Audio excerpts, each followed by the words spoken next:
My mother sent me a $347,000 bill labeled Cost of Raising a Failure. Grandma's response was far worse. The official envelope felt like a lead weight in my hand. The embossed return address, my mother's pristine East Hampton law firm, a cruel joke. Inside, the neatly typed itemization was almost an art form in its precision, each expense meticulously logged, from prenatal vitamins to college tuition, all tallied up to a staggering $347,000. But it wasn't the sum that hit me like a physical blow. It was the heading, stark and unforgiving. Cost of raising a failure. I stood in my tiny Brooklyn apartment, the city noise a muted hum outside, feeling the floor drop out from under me. Failure. That was her verdict. Not just a setback, not a misstep, but a fundamental inherent flaw in my very being, a financial liability I was expected to repay. I reread the lines, my eyes blurring. Diapers, $2,300.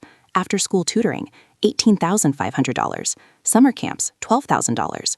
Those were the tangible things, the quantifiable investment she'd made in me. But then came the more nebulous, more damning entries. Emotional support, therapy, $55,000. Guidance and mentorship, life coaching, $32,000. Opportunity costs, missed potential, $150,000. Opportunity costs? That was the kicker. My life, my choices, my actual tangible reality was being framed as a deficit against some idealized, profitable version of myself she'd envisioned. The implication was deafening. I had squandered her meticulously planned inheritance, not just in money, but in spirit. My mother, Eleanor Vance, was a titan of the corporate law world. Her name was synonymous with ruthless negotiation and multi-million-dollar settlements.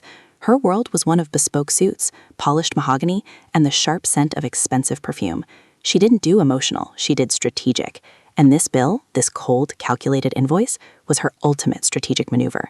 It was a way to sever ties, to liquidate her perceived losses, and to make it unequivocally clear that I was no longer an asset worth nurturing. I remember staring at it, my breath catching in my throat, a strange, numb quiet descending around me. The vibrant energy of Brooklyn faded, replaced by the sterile chill of my mother's judgment. My father, bless his quiet heart, had passed away when I was 22, just as I was starting to find my feet in the art world. He'd been the softer parent, the one who'd secretly encouraged my sketches and bought me those expensive charcoal pencils when Mom had scoffed at the frivolous expense. He'd believed in my talent, in my vision. Mom, on the other hand, saw art as a hobby, a distraction from the serious business of building a legacy. She'd wanted me to follow her into law, to join Vance and Sterling, to become another formidable Vance in the legal dynasty. When I'd chosen a small gallery internship over law school, the rift had begun, a slow, widening chasm that this bill had finally blown wide open. I'd tried to make her see. I'd worked tirelessly, pouring my soul into my art, showcasing in small, independent galleries, building a name for myself brick by painstaking brick. I'd kept my head down, avoided confrontation, hoping that eventual success would be its own argument. But my definition of success and hers were galaxies apart.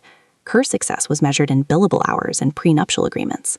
Mine was in the visceral connection I felt when a brushstroke captured the exact shade of twilight, or the quiet nod of appreciation from someone who truly understood my work. It was a quiet success, a fragile one, and apparently one that didn't command respect, let alone a clean slate from my own mother. The cost of raising a failure bill wasn't just an invoice, it was an indictment. It was Mom's way of saying, "You didn't become the Vance I wanted you to be. You are a disappointment, and you will pay for it." It was a brutal public declaration of her disapproval, delivered with the same icy precision she'd used to dismantle a rival's legal defense. I imagined her sitting at her imposing desk, the city lights reflecting in her perfectly coiffed hair, dictating this to her paralegal, a small triumphant smile playing on her lips. It was so her, so devoid of empathy, so utterly focused on the transaction. I crumpled the bill, then smoothed it out again. There was a part of me, a small, defiant flicker, that refused to be broken by this. But the humiliation, that was a different beast. I pictured Thanksgiving dinner last year, the sprawling estate in the Hamptons, the perfectly manicured lawns, the scent of roasted turkey and pine. My cousins, all lawyers or financiers, discussing their latest acquisitions and mergers, and me trying to steer the conversation towards an upcoming exhibition, my voice drowned out by their booming laughter and boasts. Mom had shot me a look that could freeze fire. "Darling," she'd said, her voice dripping with polite condescension. "Perhaps we can discuss your creative endeavors later. Your cousin Michael just closed a deal on a new hedge fund. Far more interesting, don't you think?" The collective silence that followed, the averted gazes, the subtle shift away from me. It was a carefully orchestrated exclusion, a social lobotomy designed to make me feel small, insignificant, and utterly out of place. My art, my passion, my entire life's pursuit was dismissed as a childish phase, something to be indulged, perhaps, but certainly not respected. And Grandma, my paternal grandmother, Evelyn, she was the matriarch, the keeper of family history, the one everyone deferred to. She lived in a grand old Victorian house in upstate New York, a place that smelled of beeswax and old paper, a sanctuary of quiet dignity. I loved Grandma Evelyn. She was the one who taught me to bake, to identify constellations, to appreciate the quiet strength of a well-turned phrase.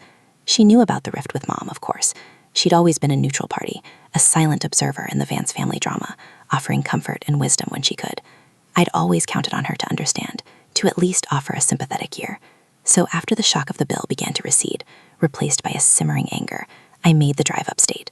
The familiar winding roads, the scent of pine and damp earth, all of it felt like a journey back to a time when things made sense. I arrived at Grandma's house on a crisp autumn afternoon, the leaves a riot of gold and crimson. She greeted me with her usual warm embrace, her eyes, still sharp despite her 80-odd years, taking in my strained expression. "Eleanor's at it again, dear," she asked, her voice a low, gentle rumble. I nodded, tears welling up unexpectedly. "She sent me a bill, Grandma, for raising me. $347,000. Grandma smiled, faltered. She led me into the parlor, the room with the floor-to-ceiling bookshelves and the worn leather armchairs. She poured us both tea, her movements deliberate and calm. "Let me see it," she said finally, her hand outstretched. I handed her the crumpled paper, watching as her brow furrowed. She read it slowly, her lips moving silently. The silence in the room stretched, punctuated only by the ticking of the grandfather clock in the hall. When she finished, she folded the bill with careful precision and placed it on the mahogany side table. "Your mother has always had a unique way of expressing herself," Grandma said, her voice measured, carefully neutral. "She sees the world in terms of assets and liabilities, of gains and losses. It's how she's built her entire career.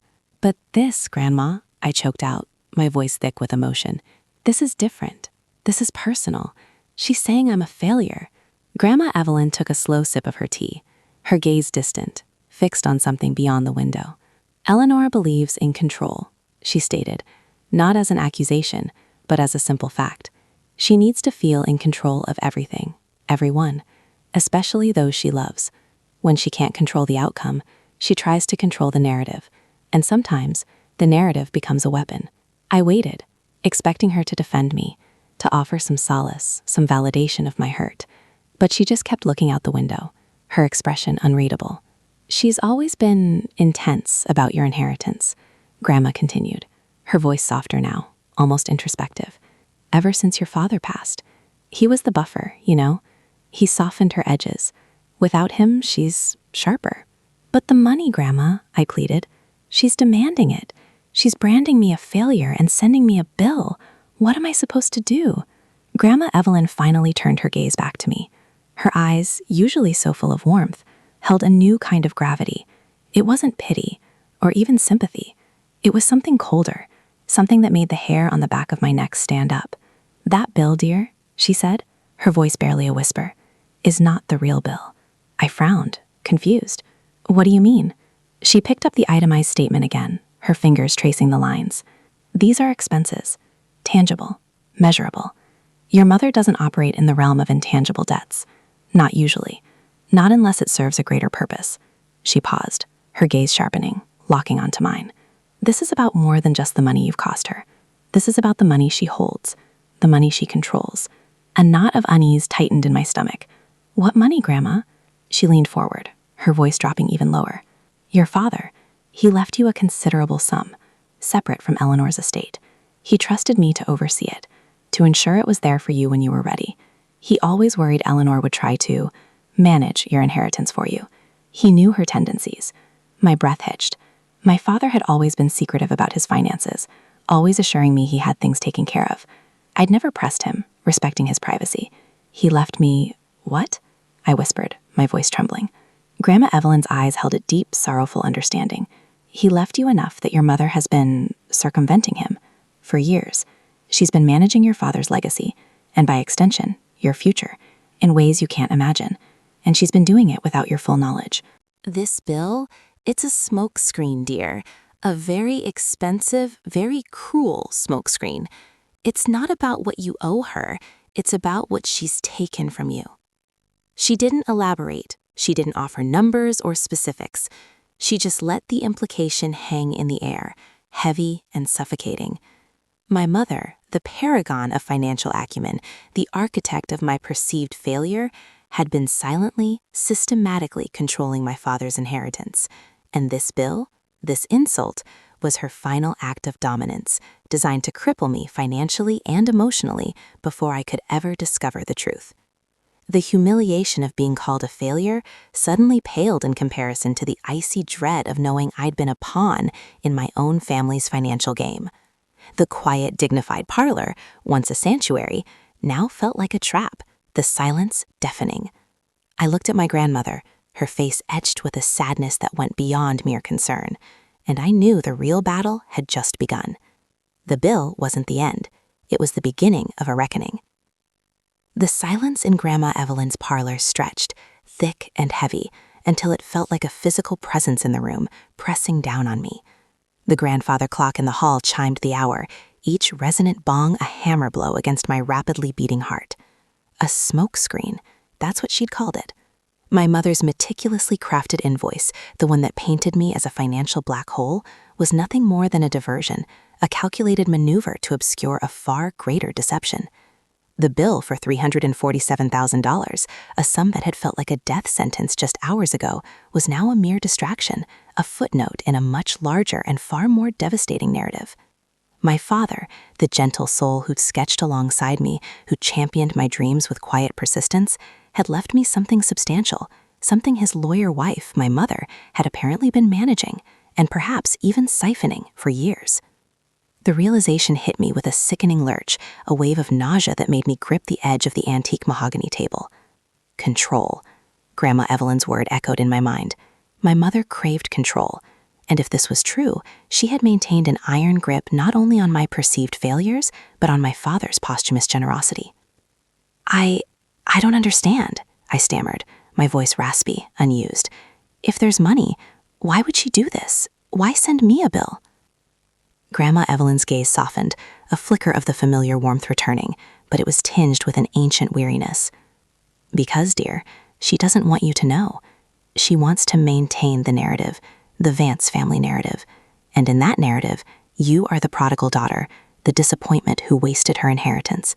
If you knew about your father's trust, if you understood its true value, you would have the means to stand on your own. You would no longer be a liability she could mold or punish. You would be independent, and Eleanor Vance does not tolerate independence that she cannot control. She reached across the table and gently covered my trembling hand with her own. Her skin was cool and papery, but her touch was firm, grounding. Your father was a wise man. He saw this coming. He wanted to protect you. He made me executor of his will, but he also stipulated that Eleanor would have a say in certain investments and distributions. He thought she would act in your best interest. He believed in the best of people, even his wife. She sighed, a sound like dry leaves skittering across pavement. He underestimated her tenacity, her ambition. It extended beyond her own career. It extended to controlling what she saw as rightfully hers, or what she could leverage for her own power. The pieces began to click into place, forming a chilling mosaic. My mother's constant subtle criticisms of my career choices, her insistence that I join the firm, not as a lawyer, but in some vaguely defined business development role that would keep me tethered to her empire. Her thinly veiled disdain for my artist friends, her dismissive comments about my lifestyle choices. It wasn't just about my failure to become a lawyer. It was about my failure to become her kind of success, a success that was entirely dependent on her. And the money? It was the ultimate leverage. She's been deliberately keeping me from accessing what's mine? The anger, which had been a dull ember, began to ignite, a slow burn in my gut. She's been playing me? In a manner of speaking, Grandma Evelyn said carefully. She's been managing the assets, making decisions. Perhaps she's been using that money to maintain her own lifestyle, to fund her own ventures, to secure her own position. And you, believing you had nothing or very little, have been dependent on her good graces, dependent on her charity, which she now has the audacity to bill you for. The irony was so profound, so twisted, it was almost laughable. I had spent years feeling inadequate, battling the feeling of being a disappointment, all while the financial means to defy that label were being quietly controlled by the very person who manufactured the narrative of my failure. The humiliation of the bill, the sting of my mother's cold words, the memory of my cousin's condescending glances at Thanksgiving, it all coalesced into a potent cocktail of rage and betrayal. "I need proof," I said, my voice suddenly steady, the numbness replaced by a sharp, clear resolve. "I need to see the documents, Grandma. The trust, the account statements, everything." Grandma Evelyn nodded, her eyes holding a glimmer of approval. "I have them. Your father insisted I keep copies of everything, separate from Eleanor's records. He was meticulous. He kept a private safe in his study, and he entrusted the keys to me after he knew he wouldn't be around to see you through. I've kept them safe. I've been waiting for the right time, for you to be ready, and I believe, my dear, that time is now." She rose slowly, her joints creaking slightly, and motioned for me to follow. We went upstairs, to a small, seldom-used guest bedroom that she kept meticulously organized. In the corner, tucked behind a stack of antique hat boxes, was a large, old-fashioned steamer trunk. It looked like something out of a bygone era, its brass clasps tarnished, its leather straps worn smooth. Grandma Evelyn knelt beside it, her movements still surprisingly agile, and fiddled with a small, ornate key. The trunk clicked open. Inside, neatly organized, were stacks of legal documents, financial statements, and what looked like personal correspondence. It was a treasure trove of my father's meticulously kept secrets. Grandma Evelyn began to pull out folders, her fingers expertly navigating the organized chaos. She handed me a thick binder labeled E. Vance, Beneficiary C. Vance. My hand shook as I opened it. The first page was a copy of my father's will, detailing the establishment of the trust for my sole benefit. The language was precise, the intent unequivocal, to provide for my financial security and creative pursuits, free from undue influence. Then came the bank statements, dating back years. The figures were staggering, not hundreds of thousands, but millions. Millions that had been managed, invested, and, according to the accompanying notes from Grandma Evelyn, had seen significant, unexplained withdrawals and transfers initiated by my mother's signature or power of attorney. "She's been using this money," I breathed, my voice barely audible, tracing a particularly large withdrawal labeled Vance Holdings, Capital Injection. "She's been using my inheritance for her own business dealings." "She's been bleeding it dry," Grandma Evelyn corrected, her voice grim. "And when she thought you might finally be getting a handle on your own career, when you secured that residency in Paris last year, she started to panic. She knew you'd be out of her immediate orbit, with more freedom to question things. So she initiated this bill, a final attempt to make you feel indebted, to break your spirit, to ensure you wouldn't dare ask for your rightful inheritance. If you believe you owe her hundreds of thousands, you'll never have the confidence or the resources to challenge her claim to the trust funds." The Paris residency. I remembered my mother's reaction then. She'd barely acknowledged it, had even subtly sabotaged my visa application by forgetting to sign a crucial document, causing me weeks of frantic backtracking and stress. I dismissed it as her usual passive aggression, her subtle ways of showing disapproval. Now it clicked. She hadn't just disapproved, she'd been actively trying to prevent me from leaving, from gaining financial independence, from discovering the truth. My mind reeled with the implications. This wasn't just about money. It was about years of calculated manipulation, of emotional warfare disguised as familial concern. The power shift Grandma Evelyn had hinted at wasn't some distant possibility. It was a direct consequence of this revelation. The bill wasn't just an insult, it was a confession of her own desperation. I spent the next few hours with Grandma Evelyn, poring over the documents. We cross-referenced dates, identified patterns of withdrawals that coincided with my mother's major business ventures, her acquisitions of luxury properties, even the funding of my cousin's professional endeavors. It was a clear, irrefutable trail of financial control and exploitation. My father's legacy, meant to be a safety net, a springboard for my artistic future, had become my mother's private piggy bank, a tool she wielded to maintain her dominance. As the sun began to set, casting long shadows across the room, a new resolve hardened within me. The shock and hurt were still there, a raw wound, but they were now overlaid with a cold, focused determination. I wouldn't just survive this. I would reclaim what was mine. I would expose her. "She thinks she's won," I said, looking at my mother's signature on a power of attorney document, the elegant script a stark contrast to the predatory actions it represented. "She thinks this bill has broken me. She thinks I'm going to crawl back, defeated, and beg for mercy, or start paying off a debt I don't owe." Grandma Evelyn looked at me, her eyes filled with a profound understanding. "And what will you do?" I closed the binder with a decisive snap. "I'm going to pay her back, but not in cash, not in the way she expects." A small, dangerous smile touched my lips. The artistic eye that had once sought beauty in the mundane now saw the potential for a different kind of canvas, a different kind of masterpiece. This would be my greatest work yet, a performance piece of epic proportions, orchestrated with the precision of a seasoned prosecutor and the raw emotional power of an artist betrayed. "First," I said, my voice low and steady, "I'm going to gather every piece of evidence, every statement, every withdrawal, every transfer. I'll need legal counsel, someone who understands corporate law, someone who isn't afraid of the Vance name." "Your father had an associate," Grandma Evelyn said thoughtfully, "a brilliant lawyer he trusted implicitly. He handled all the trust paperwork initially. He's retired now, but I believe he still consults for select clients. Arthur Finch. He was very fond of your father." "Arthur Finch," I repeated, the name feeling like a key. "Okay, and then? What happens when she realizes I'm not coming to her, hat in hand?" Grandma Evelyn picked up the bill again, the stark heading, "Cost of Raising a Failure," seeming almost pathetic now. "Then, dear," she said, her eyes glinting with a newfound steel, "you remind her that some failures are the most expensive mistakes of all." I stood up, the weight of the documents in my hands feeling not like a burden, but like a weapon. The drive back to Brooklyn felt different. The city lights, once a symbol of my ambition and independence, now felt like the glittering backdrop to a grand, impending confrontation. I was no longer the naive artist, the perceived failure, adrift in my mother's shadow. I was the beneficiary of a hidden legacy, the inheritor of a truth that could unravel my mother's carefully constructed empire.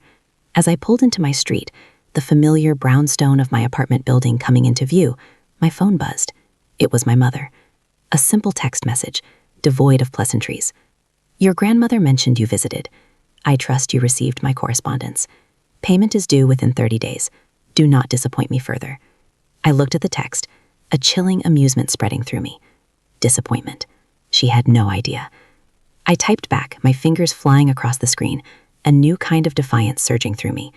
This wasn't just a response, it was the opening salvo.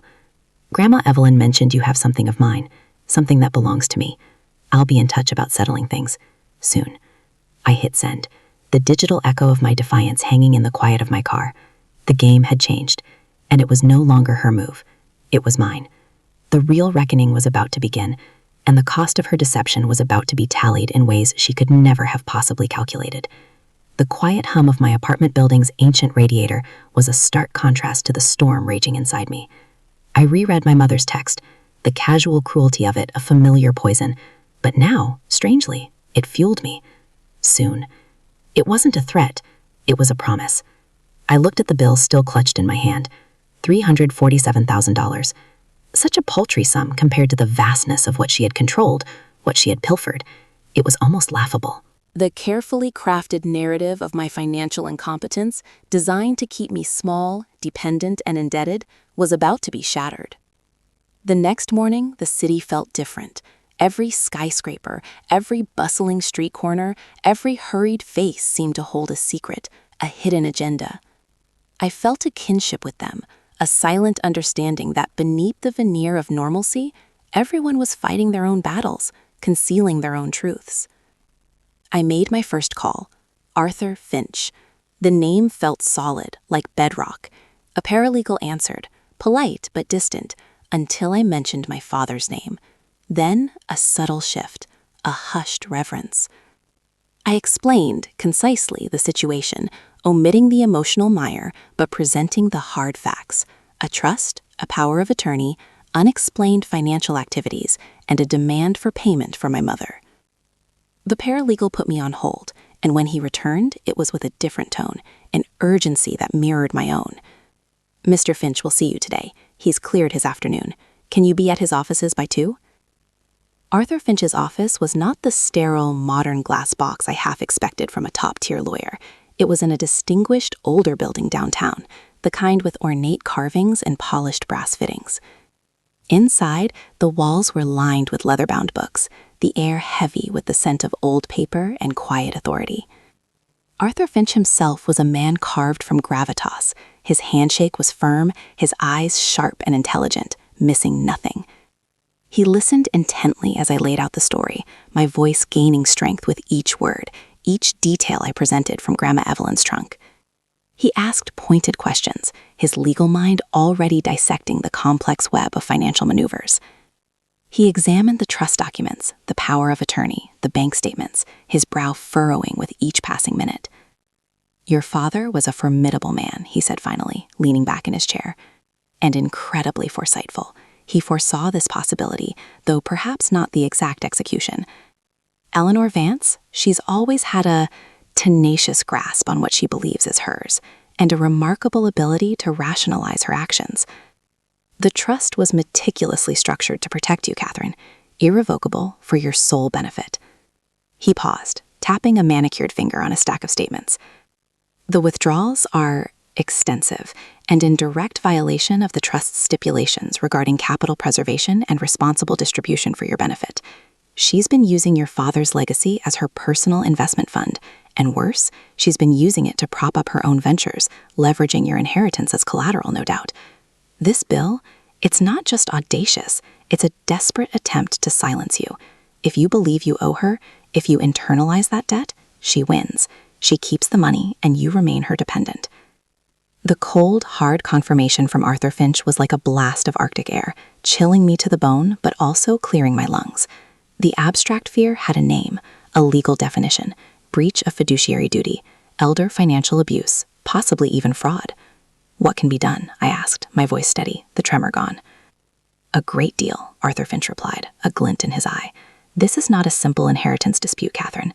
This is a case of sustained misappropriation of assets. We can not only reclaim everything that was taken, but we can pursue damages." And given the sheer volume and duration of the withdrawals, coupled with her recent attempt to bill you, the punitive damages could be significant. She's left a very clear trail. He gestured to the documents spread across his desk. "We'll need to assemble this meticulously. Every withdrawal, every transfer, every investment she made with your father's money. We'll bring in forensic accountants. This will be a thorough and, frankly, a very public accounting." Public, the word hung in the air. My mother, the titan of Vance & Associates, the woman who guarded her reputation with a ferocity bordering on obsession, being paraded through the courts for financial malfeasance.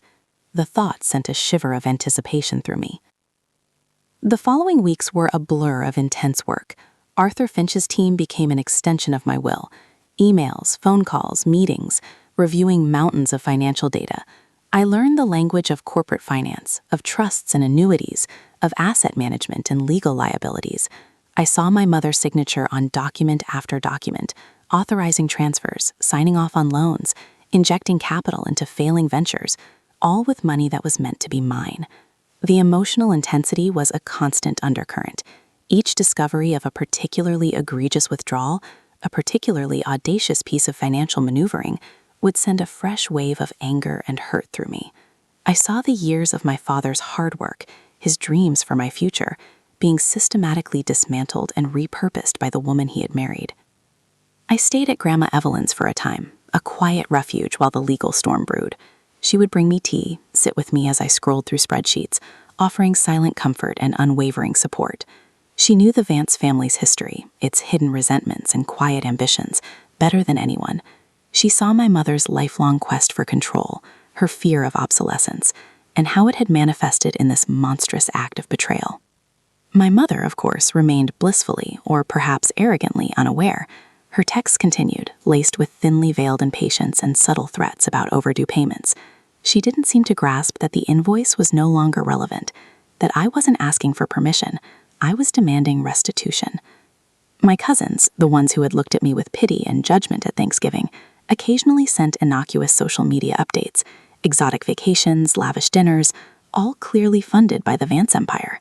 I felt a detached curiosity now, a clinical observation of their inherited privilege, built on the foundations of my father's estate and my mother's avarice. The pivotal moment came unexpectedly. We had compiled enough evidence for an initial filing, a strongly worded letter to my mother's legal counsel outlining our intentions and demanding a settlement. Arthur Finch decided a direct confrontation, albeit through official channels, was necessary. He arranged a meeting with my mother and her lawyers at the Vance & Associates headquarters, a sleek, imposing building that screamed power and success. I was there, a silent observer at first, perched on the edge of a plush sofa in a conference room that felt more like a throne room. My mother entered, radiating an aura of supreme confidence, her tailored suit impeccable, her expression a mask of cool, detached authority. She greeted Arthur Finch with a perfunctory nod, her gaze flicking to me with an almost imperceptible flicker of annoyance. "Arthur," she began, her voice smooth and controlled, "I'm not entirely sure why we're here. Catherine has received my invoice, and I expect prompt payment. There is no need for all this drama." Arthur Finch smiled, a slow, deliberate smile that didn't quite reach his eyes. "Eleanor," he said, his voice calm, "we're here because Catherine has received more than just your invoice.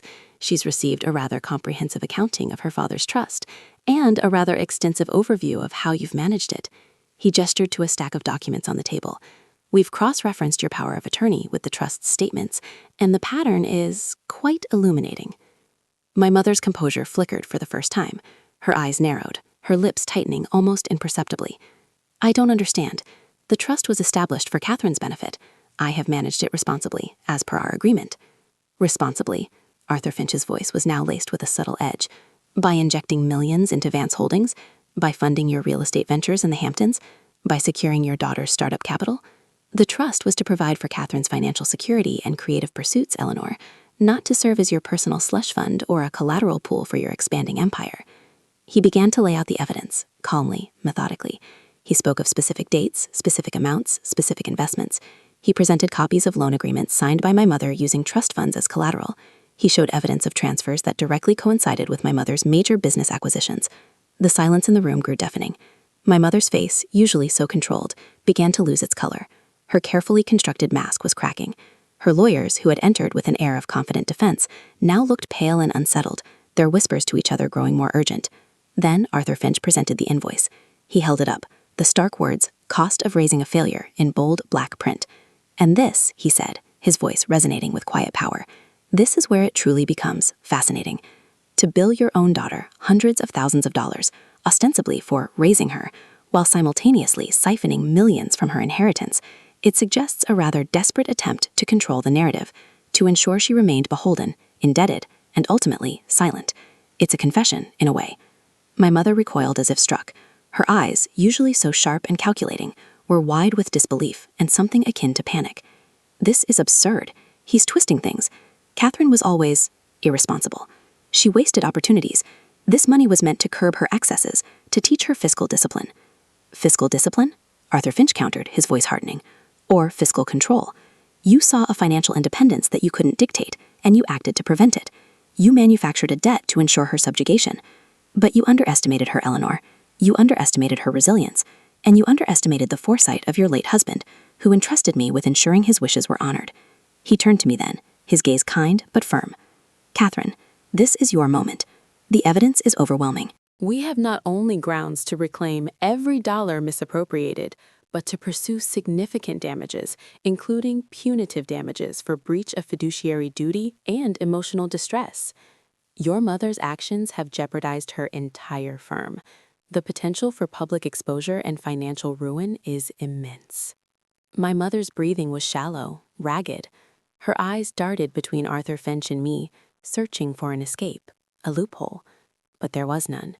She was trapped in the web of her own making. The Vance & Associates conference room, once a symbol of her power, had become her tribunal. I stood up, my legs feeling surprisingly steady. The humiliation, the anger, the years of feeling inadequate, it all coalesced into a cold, clear purpose. I walked to the table, my eyes meeting my mother's across the polished wood. Her face was a mask of dawning horror, the carefully constructed facade of maternal authority crumbling to reveal the raw fear beneath. "You think you're the only one who can control narratives, Mother?" My voice was quiet, but it cut through the tense silence like a scalpel. "You think you can just write me off as a failure, send me a bill, and expect me to pay? You've been so busy trying to control my life, you forgot to protect your own legacy." I picked up the invoice, holding it between my thumb and forefinger. "This bill? It's a reminder of what you owe me." I looked at Arthur Finch. "Arthur, we'll pursue every avenue. Full reclamation, damages, punitive damages, everything. And I want to explore the possibility of immediate injunctions against further use of the trust funds for any personal or business ventures. My father's money stays put, under strict judicial oversight until this is fully resolved." And I turned back to my mother, my gaze unwavering. "I want Vance and Associates to manage the repayment of this debt, not through the trust, but through your personal assets and the assets of the firm you built on my father's legacy. Every penny you owe me, and every penny for the emotional toll, for the years of manipulation. You will pay me back, Mother, not with interest, but with the full weight of consequence." My mother stared at me, speechless, her face drained of all color. The shock on her face was absolute, complete. The woman who had meticulously curated her public image, who had wielded financial power like a weapon, was utterly broken, exposed by her own greed and arrogance. The silence that followed was the most profound sound I had ever heard, the sound of a carefully constructed world imploding. I didn't need to see her lawyers scramble, didn't need to hear their panicked reassurances or strategic retreats. I turned and walked out of the conference room, Arthur Finch by my side, leaving behind the shattered remnants of my mother's empire, the palpable shock of her realization, and the quiet, profound satisfaction of a reckoning finally delivered. The weight of the past had lifted, replaced by the steady, powerful hum of a future finally reclaimed, and a score that was at long last settled. It wasn't about revenge, not really. It was about truth. And the truth, in the end, was the most devastating weapon of all.